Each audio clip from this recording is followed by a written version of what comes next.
그리고 신약 성경의 해석 방법이 있는데 이제 조금 해석 방법에 대해서 좀 나눠보면 그래도 여러분한테 어느 정도는 조금 도움이 되겠죠.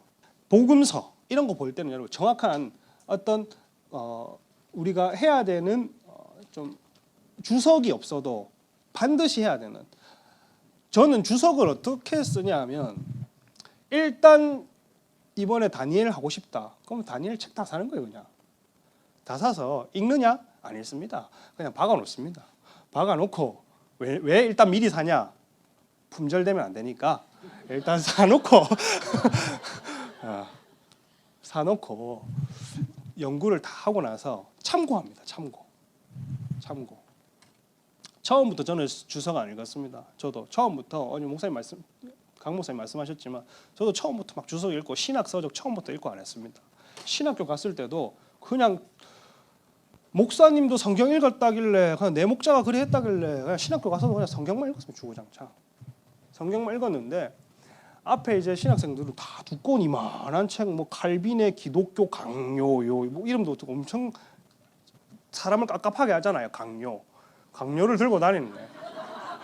나는 성경 하나 딱 들고 다니는데 저는 이제 그게 늘 대학교 또 대학원 이렇게 다니면서 한 이제 그냥 방학 때는 하루에 한 10시간, 12시간 그냥 신학교 때 그때 준비하면 내가 언제 준비하겠노. 한국교회 사역 특성상 사역 시작하면 곤란하다.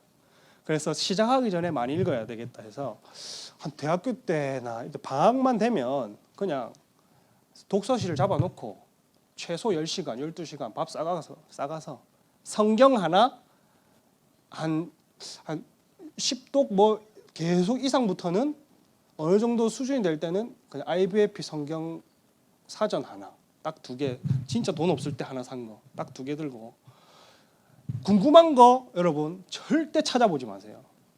그냥 참으세요. 육신의 소욕을 참고 궁금한데 이렇게 했어도 그냥 넘어가셔야 됩니다. 그거 다독이 중요합니다. 다독이 중요합니다.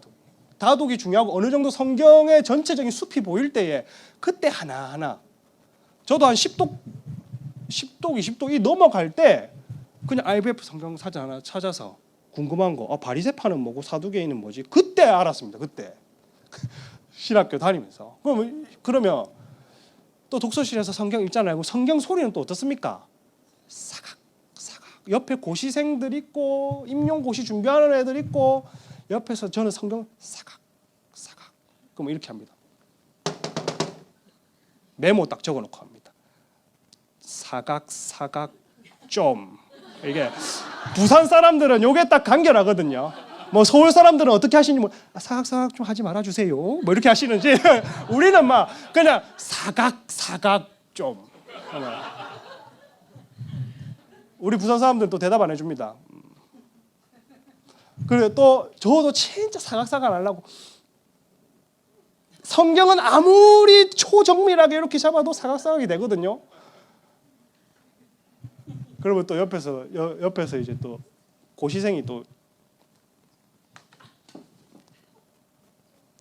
좀 사각. 근데 그때 저는 마음에 야, 너는 공무원 되나? 나는 하나님 나라 공무원 되거든. 그 마음 가지고 하나님 이 모습을 지켜봐 주셔서 하나님 근데 그렇게 하면 또 하나의 음성이 들립니다. 성경을 다독을 하다 보면 읽다가도 읽는 거에 너무 치중하니까 나가서 살아라 하는 거야. 네 지금 성경을 읽는 도중에 하나님 감동을 주셔서 지금 비 오는데 밖에 나가면 네가 도울 자가 있을 것이다. 동네를 한 바퀴 두 바퀴 돌아도 도울 자가 없어요. 다 우산 쏘고 다닙니다. 그래서 내가 음성을 잘못 들었는가 보다. 근데 하나님 들어갈까요? 다시 성경 읽으러 갈까요? 아니, 네 도울 자가 있을 것이다. 근데 점점 독서실은 가까워지는데 근데 딱 보니까 휠체어 타고 턱을 못 놓는 사람이 비를 맞고 있었습니다. 그래서 네가 오늘 도울 자가 저 사람이다. 그래서 그 사람을 업고 그때는 또 50몇 킬로밖에 안 돼가지고 제가 메르치였거든요. 지금도 살짝 뭐 메르치 통통한 메르치인데 업고 가가지고 안 찾주고 제가 전도하려고 번호 받아오고 번호 받고 그런데 말을 또 실수를 한 게 뭐냐 하면 어려운 일이 있을 때 매번 전화하세요. 그렇게 했었는데 집은 독서실에서 20분 거리였어요.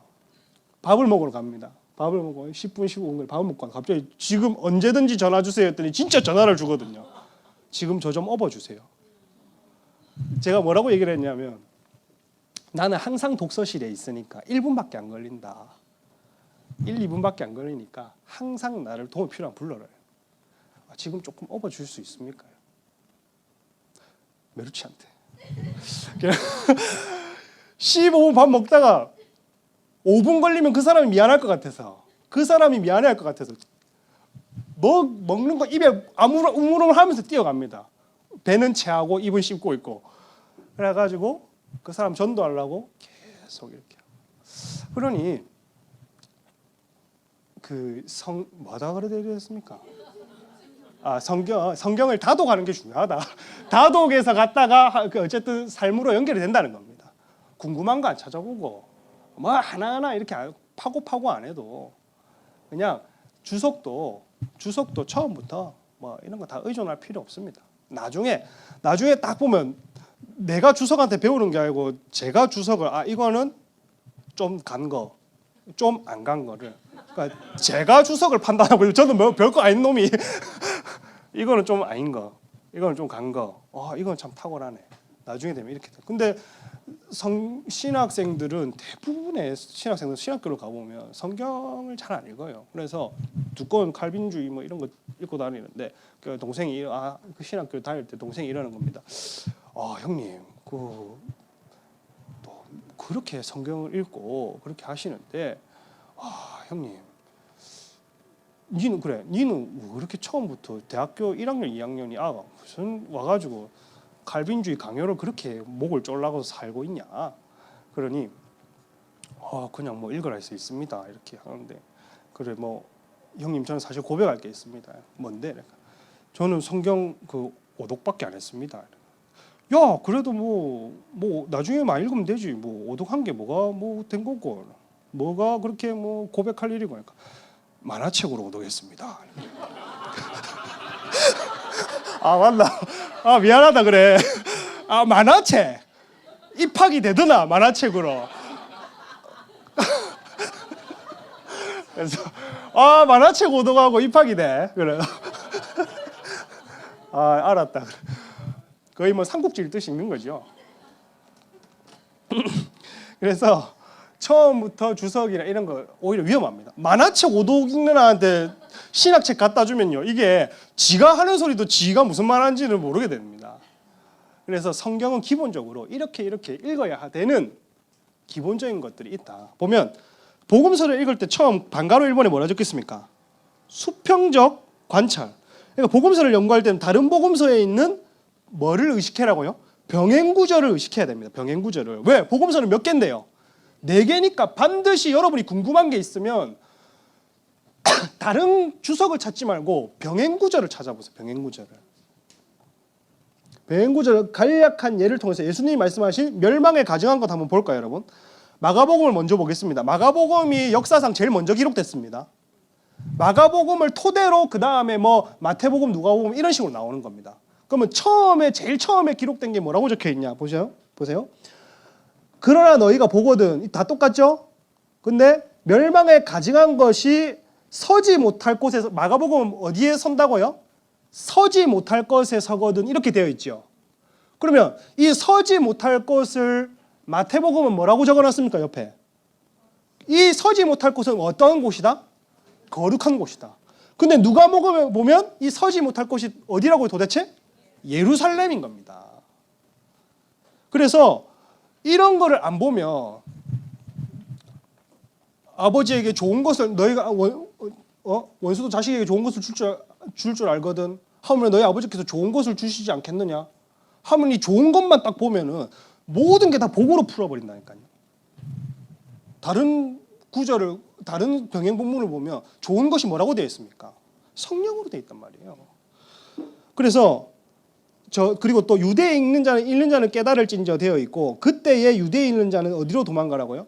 그 마지막 때 되면 우리는 적그리스도가 나타나면 다 산에 도망가가지고 뭐 매매도 못 하고 하니까 고구마 캐먹고 입에 묻혀가면서 감자 캐먹고 살아야 됩니다.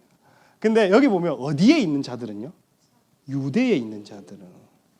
근데 누가복음이 이방인에게 쓰여진 복음서입니다. 1차가. 그럼 누가복음에는 뭐라고 적혀있을까? 어디에 있는 자들을?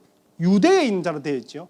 그래서 어느 구절을 보나 1차적으로 이게 7년 대환란의 핍박은 모든 적용으로 풀어야 될 게 아니라 일단 이스라엘의 핍박으로 봐야 됩니다.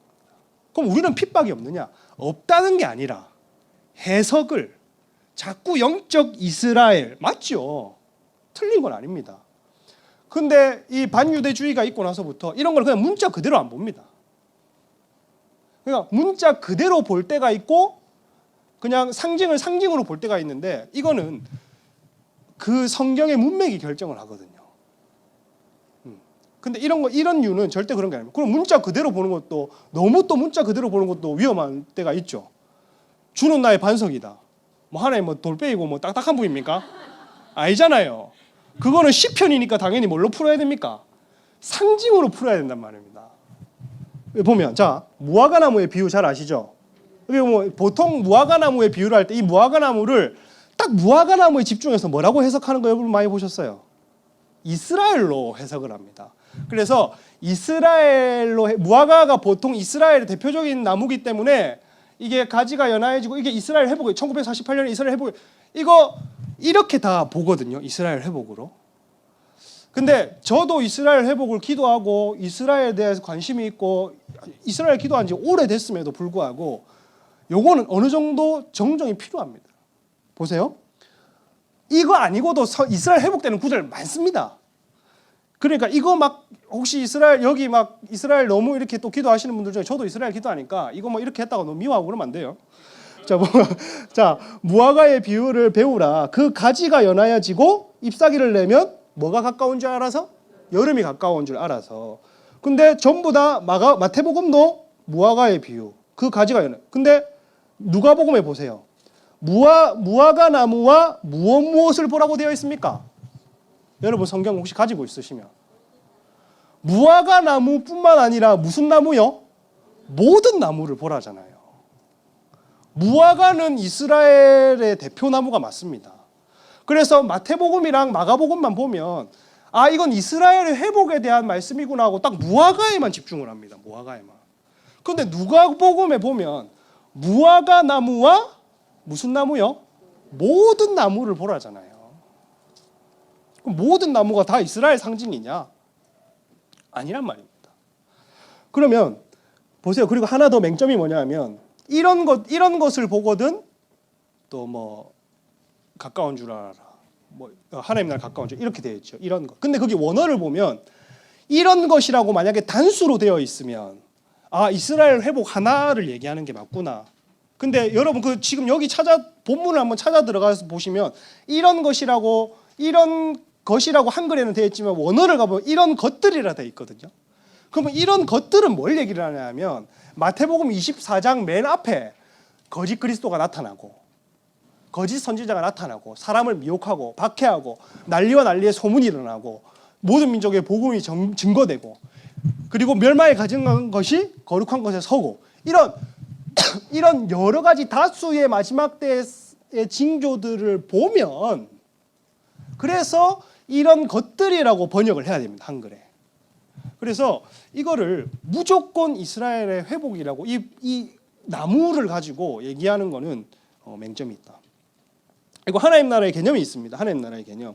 하나님 나라의 개념이 없으면 절대 복음서를 이해할 수가 없습니다. 신약 성경을 관통하는 기본적인 개념은 뭐라고요? 종말론입니다. 종말론. 그래서 초대교회 성도들은 삶을 종말론적으로 이해했어요. 그래서 예수님이 내 시대에 가까이 올 거고 바울은 땅끝이 서바나 그 스페인으로 생각을 해서 내가 내 시대에 주님 다시 올 것이다. 그래서 세례 요한은 예수님이 오자마자 하나님 나라가 가까이 왔다고 이미 얘기를 해버렸어요. 그래서 성도들은 그래서 종말의 시작이랑 이 종말의 완성 사이에 우리 살고 있습니다. 그래서 세례 요한이 선포한 대로 하나님 나라가 왔습니다. 그런데 저 멀리 오고 있는 하나님 나라가 우리에게 아직 남아 있는 거죠. 주의 만찬을 나누면서 주님이 이렇게 얘기를 합니다.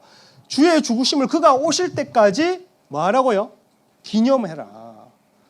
이걸 내가 올 때까지 기념을 해라. 끝까지 이 만찬을 성찬을 하는 것과 세례를 주는 것을 기념을 하라 얘기를 하죠. 이미 이 주님이 오셨지만 다시 오실 것을 기념해라. 복음서는 하나님 나라에 대한 얘기입니다. 하나님 나라에 대해서. 그리고 이미 사망을 이겼지만 여전히 사망이 우리 몸에 뭐하고 있습니까? 남아 있습니다. 이미 우리는 사망을 이겼습니다. 우리는 이미 하나님 나라의 앉힌 자입니다. 근데 우리는 이미 그래도 한 번 죽는 것은 정해진 것이기 때문에 사망이 남아 있습니다. 부활 몸을 입을 때가 옵니다. 그리고 이미 성령 안에서 우리는 살고 있습니다. 그렇죠? 성령이 우리 안에 계십니다. 하지만 우리는 싸워야 하는 육신의 소욕이 또한 있습니다. 이 육신의 소욕을 언젠가는 벗어버릴 날이 옵니다. 이게 우리에게 소망입니다.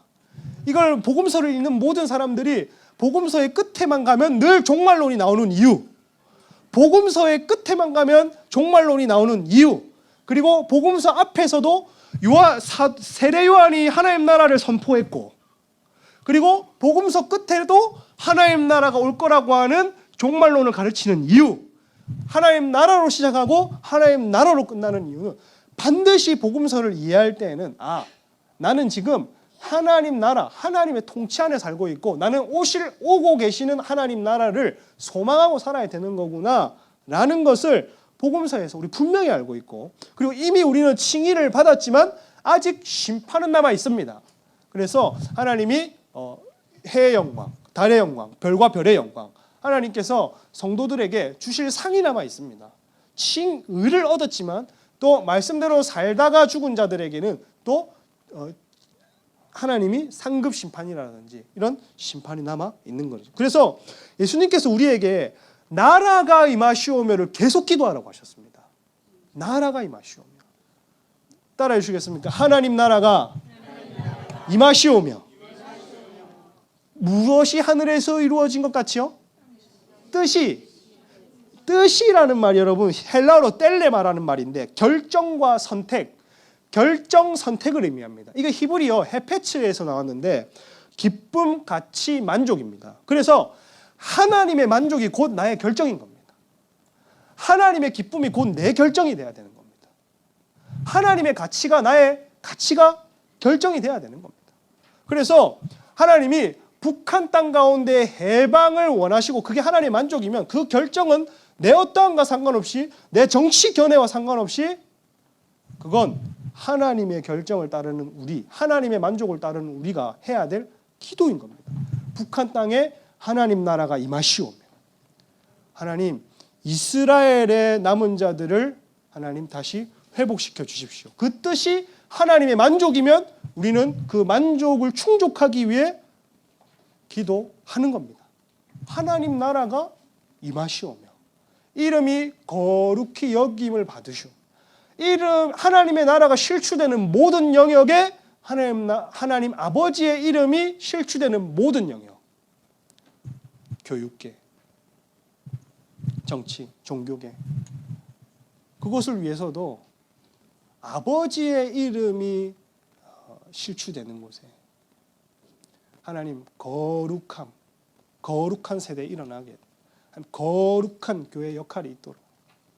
그래서 하나님의 만족이 나의 결정이 되게 하는 거다.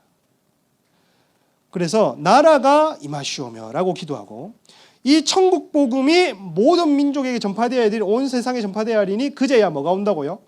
끝이 오리라. 이미 세례 요한이 하나님 나라가 왔다라고 했지만 끝은 남아 있다라고 얘기해요. 모든 민족에게 증언되기 위하여.